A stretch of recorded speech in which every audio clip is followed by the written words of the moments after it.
Assalamualaikum warahmatullahi wabarakatuh. Selamat sore Pak Charis. Semoga hari ini sehat, kuat, semangat, dan puasanya lancar. Bertemu dengan saya Ulfa Aulia. Hari ini akan mempresentasikan tugas yang datang tadi siang, yakni terkait dinamika kelompok dan bagaimana penerapannya dalam suatu kelompok. Untuk yang pertama yang akan saya bahas di sini adalah terkait pengertian dari dinamika kelompok. Yakni, dinamika kelompok adalah cabang ilmu sosial yang mempelajari perilaku-perilaku manusia di dalam kelompok atau ilmu yang mempelajari tenaga-tenaga yang bekerja di dalam kelompok.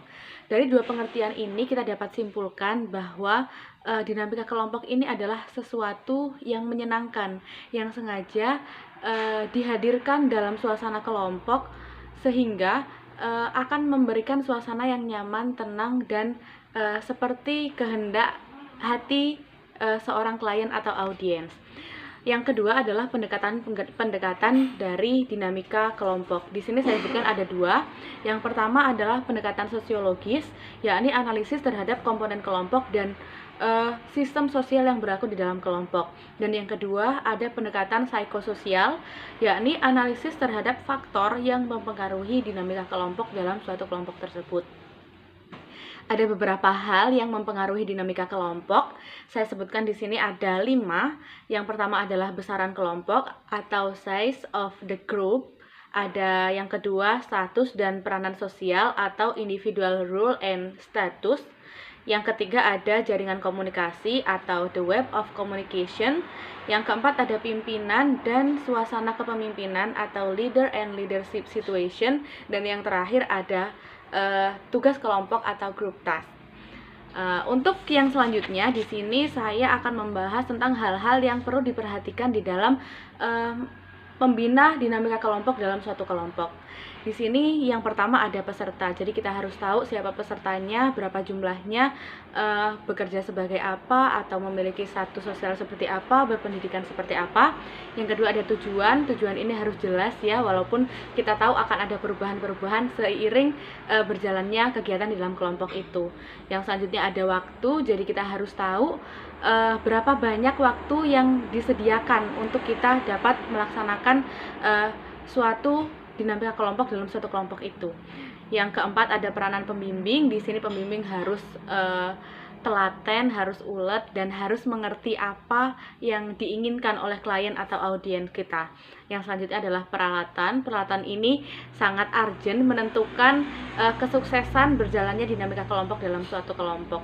Ketika alat-alat ini lengkap, maka akan dapat dipastikan bahwa dinamika kelompok ini juga akan berjalan sempurna. Dan yang terakhir ini adalah bagian terpenting, yakni reaksi yang tidak terduga. Jadi dalam suatu kegiatan kelompok atau dinamika kelompok itu tentu ada ya, barangkali sesuatu hal yang tidak kita inginkan, yakni suatu reaksi yang mungkin muncul dari klien atau audiens kita.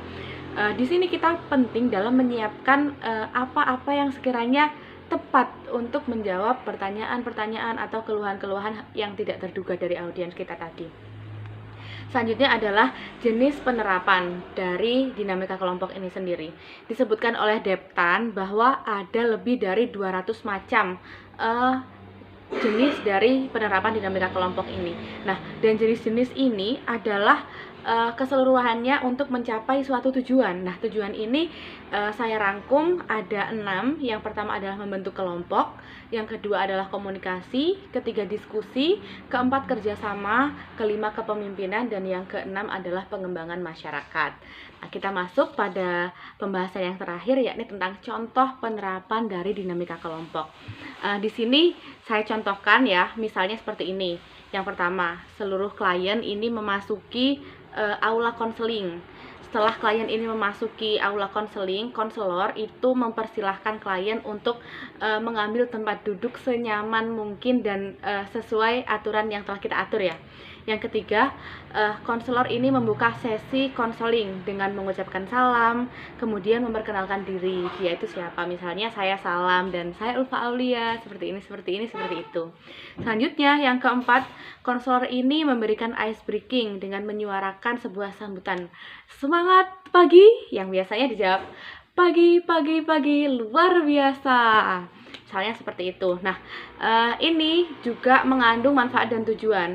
Untuk manfaat dari sambutan semangat pagi ini adalah untuk melatih kekompakan audiens dalam bersuara dan bertindak sesuai dengan ritme, dan yang tujuannya untuk menyuntik semangat audiens dalam melaksanakan sesi konseling berikutnya.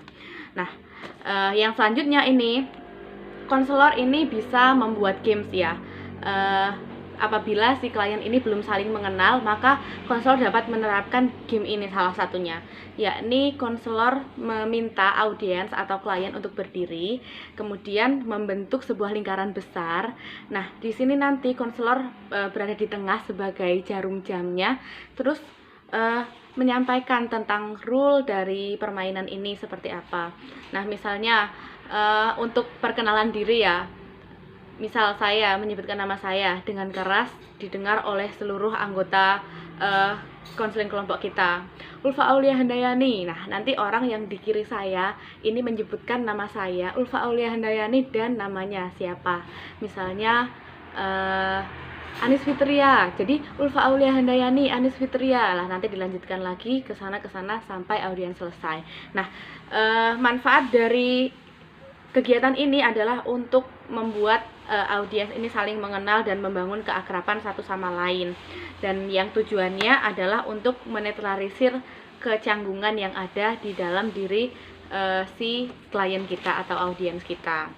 Untuk yang keenam ini kita akan memasuki sesi konseling. Nah, sesi konseling ini biasanya dapat diisi dengan diskusi, materi, atau langsung pemberian treatment. Karena mungkin si ini udah pada tahap selanjutnya yang si konselor ini sudah tahu apa masalah-masalah yang dihadapi si klien. Nah, tujuan dari kegiatan yang keenam ini adalah untuk mengedukasi dan memberi pelajaran pada klien atau audiens, dan tujuannya adalah melakukan atau mendapatkan penyembuhan. Jadi si klien memberikan atau melakukan si konselor ini memberikan treatment dan si klien menerima treatmentnya.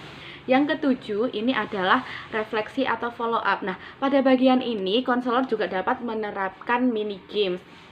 Misalnya kan biasanya ya, seperti yang kita tahu kan akan ada oyo-oyoan, misalnya mau ditunjuk. Jadi kita bisa bikin mini games dengan misalnya seperti ini. Namanya games konsentrasi. Jadi ada tepuknya ya. Konsentrasi, mari konsentrasi. Konsentrasi dimulai. Saya Ulfa Fadli dan seterusnya. Nah, misalnya si Fadli ini tidak bisa menyambung dengan menyebut nama temannya yang lain, maka dia kalah sehingga dia harus menyampaikan refleksi dari apa-apa yang sudah dia dapatkan dari selama kegiatan konseling hari itu, seperti itu. Nah, manfaatnya di sini adalah untuk memastikan bahwa si klien atau audiens ini menerima materi yang telah diberikan oleh konselor, dan tujuannya adalah melatih keberanian dari seorang audiens tersebut. Selanjutnya kita tutup dengan sesi konseling tersebut dengan menyampaikan harapan-harapan baik, berdoa, dan mengakhirinya dengan salam. Barangkali cukup ini yang dapat saya sampaikan, semoga berkenan. Banyak. Wallahu a'lam bishawab. Wassalamualaikum warahmatullahi wabarakatuh.